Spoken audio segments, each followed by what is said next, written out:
विकलांग विधवा बहू की शादी। कौशल्या और रघुवीर की एक बेटी थी सविता। सविता को बचपन में ही पोलियो मार गया था, जिससे वह एक पैर से अपाहिज थी।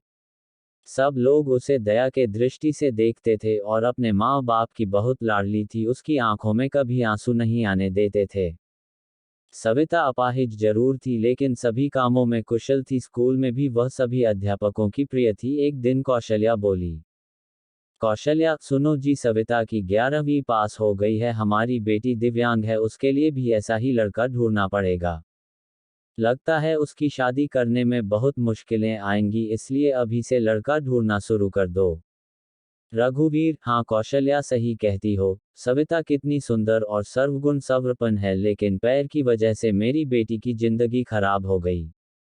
सविता ने अपने माँ और बाबू जी की बात सुन ली। वह पास आकर बोली, सविता, बाबूजी, क्या मैं आप सब पर बोझ हूँ? मेरा पैर खराब है, इसका मतलब ये तो नहीं मैं किसी पर आश्रित रहूंगी? फिर कैसे हुई मेरी जिंदगी खराब?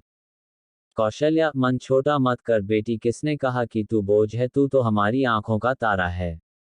सविता, माँ, मैं पढ़ाई के साथ साथ कुछ करना भी चाहता हूँ, जिससे मैं खुद पर निर्भर रह सकूं। इधर सविता की पढ़ाई पूरी हो गई और उधर रघुवीर सविता के लिए लड़का ढूंढने लगा। सविता के लिए परेश का रिश्ता आया। परेश रसायन फैक्ट्री में काम करता था। परेश अपनी मां रमा और अपने पिताजी मुकेश के साथ सविता को देखने उसके घर आया। मुकेश, अरे बेटा, लड़की का तो पैर खराब है।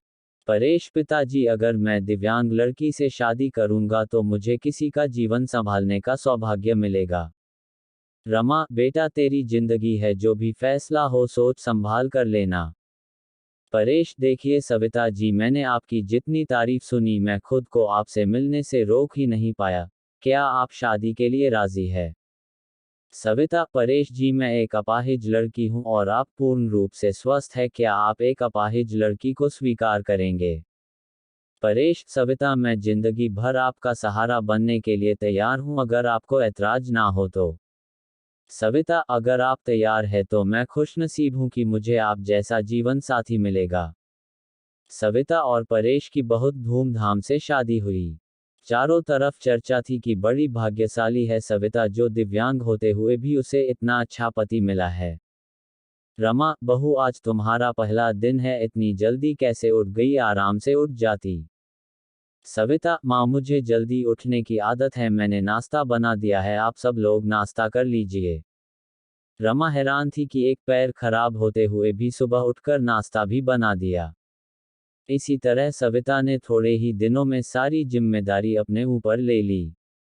सविता से सभी बहुत खुश थे। रमा, परेश, तेरी बीबी लाखों में नहीं करोड़ों में एक है, मैं तो डरती थी कि कहीं ऐसा ना हो कि एक दिव्यांग लड़की से शादी करके कहीं मेरे बेटे की जिंदगी खराब ना हो जाए। परेश, माँ, मेरा फैसला कभी गलत नहीं हो सकता। आपसे एक बात कह रहा हूं कि अगर मुझे कुछ हो जाए तो सविता को अपनी बेटी की तरह रखना। रमा, चल पागल, ऐसे नहीं बोलते, वो अभी भी मेरी बेटी ही है।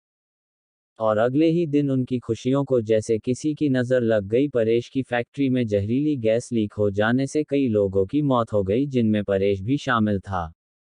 जब ये खबर परेश के घर पहुंची तब घर में हाहाकार मच गया, लेकिन सविता तो जैसे पत्थर सी हो गई। वह खामोश थी, उसकी आंखों में आंसू नहीं थे, वह परेश को यूं ही फटी आंखों से देखती रही। कुछ औरतों ने उसे हिलाते हुए कहा, बहू, रो ले, देख परेश को, वह मर गया है, अगर रोएगी नहीं तो पागल हो जाएगी, तू विधवा हो गई है, विधवा। इस तरह की बातें सोचकर सविता फुट फुट कर रोने लगी। सविता रोते हुए बोली, उठो परेश, आंखें खोलो, मैं अकेले किसके सहारे जीऊंगी? अभी तो मैंने तुम्हारे साथ कुछ ही दिन गुजारे थे, फिर मुझे अकेला छोड़कर क्यों चले गए? परेश का अंतिम संस्कार हो गया और सविता के अरमानों का भी। रमा, अरे ये क्या बहू, सफेद साड़ी क्यों पहनी तुमने? सविता, माँ, सबने मुझे कहा कि मेरे जीवन के सब रंग परेश के साथ ही चले गए, अब मुझे सफेद साड़ी ही पहननी है। रमा, नहीं बेटी, तुम हमारे डेक को और मत बढ़ाओ, आज से तुम कभी भी सफेद कपड़े नहीं पहनोगी। हफ्ते महीने यूं ही शोक में गुजर गए। कौशल्या और रघुवीर सविता को लेने के लिए आए। कौशल्या, मेरी बेटी का जीवन तबाह हो गया, पूरी जिंदगी अकेले कैसे काटेगी, इसलिए हम उसे अपने साथ ले जाना चाहते हैं। रमा, देखिए समधन जी, सविता कहीं नहीं जाएगी, आप उसकी शादी करके कर्तव्य मुक्त हो चुके हैं, लेकिन अब हमारे भी कुछ कर्तव्य है, हमारी बहू हमारी बेटी बनकर हमारे पास ही रहेगी। ये कहते हुए रमा ने सविता को गले से लगा लिया।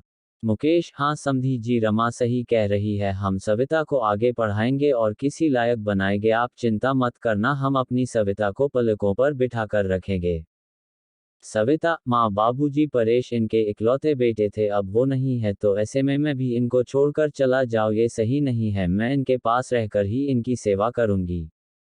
सविता के माँ बाबूजी चले जाते हैं, अब सविता अकेली थी, उसने अपना सारा ध्यान पढ़ाई में लगा दिया। ऐसे में उसकी मुलाकात गौरव से हुई, जो समय समय पर सविता की पढ़ाई में मदद करता था। गौरव मुकेश के दोस्त का सबसे अच्छा बेटा था, उसका काम के सिलसिले में परेश के पिता के पास आना जाना लगा रहता था। गौरव इंजीनियर था और बड़ा ही सलीन स्वभाव का संस्कारी लड़का था।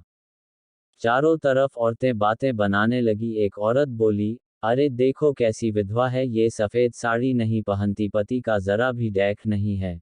तो दूसरी बोली, बन सवकर कॉलेज जाती है, बेचारे रमा और मुकेश का तो बुढ़ापा ही खराब है। तीसरी औरत ने कहा, पहले इस लड़के का घर में आना जाना ठीक था, लेकिन अब परेश नहीं है तो इसे जवान विधवा बहू के घर नहीं आना चाहिए। लेकिन सविता को किसी की बातों से कोई फर्क नहीं पड़ता था, क्योंकि उसके सास ससुर उसके साथ थे।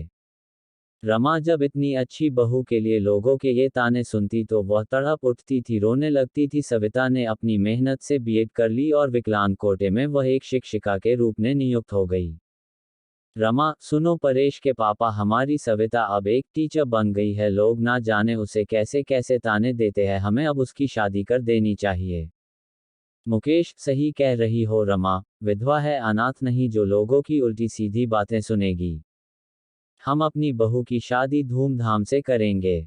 मुकेश ने जब अपनी बहू की रिश्ते की बात जब कुछ लोगों से की, तब लोग कहते, अरे मुकेश, तू पागल तो नहीं हो गया, विधवा बहू की शादी करना चाहता है तू? मुकेश, हाँ मैं उसकी शादी करना चाहता हूँ, उसकी जिंदगी से विधवा शब्द हमेशा के लिए मिटाना चाहता हूँ। तभी गौरव ने आ करके कहा, गौरव अंकल, अगर आप सविता के काबिल समझे तो मैं आपके बहू से शादी करने के लिए तैयार हूँ। मुकेश, गौरव तुम? गौरव, हाँ मैं। मुकेश, मुझे यकीन ही नहीं हो रहा है कि मेरी बेटी तुम्हारे जैसे लायक और होनहार बेटा पसंद करेगा, मुझे तुम पर गर्व है। मैं ये शादी के लिए तैयार हूँ बेटा। तभी मुकेश घर आ करके सविता से कहता है, सविता बेटी, तुम जानती हो मैंने हमेशा तुम्हें अपनी बेटी से बढ़कर माना है, मैं चाहता हूँ कि तुम्हारी जिंदगी की अधूरे सपने को पूरा करूँ, मैं तुम्हारी शादी गौरव से करना चाहता हूँ, तुम्हें कोई ऐतराज तो नहीं? सविता, पिताजी परेश की जगह शायद ही मैं किसी को दे पाऊँ, लेकिन आपने जो मेरे लिए किया है वो कोई कर नहीं सकता, आपका फैसला मेरे सर आंखों पर। जैसा आप कहें मुझे मंजूर है। और फिर सविता और गौरव की धूमधाम से शादी हो गई और सब खुशी खुशी से रहने लगे।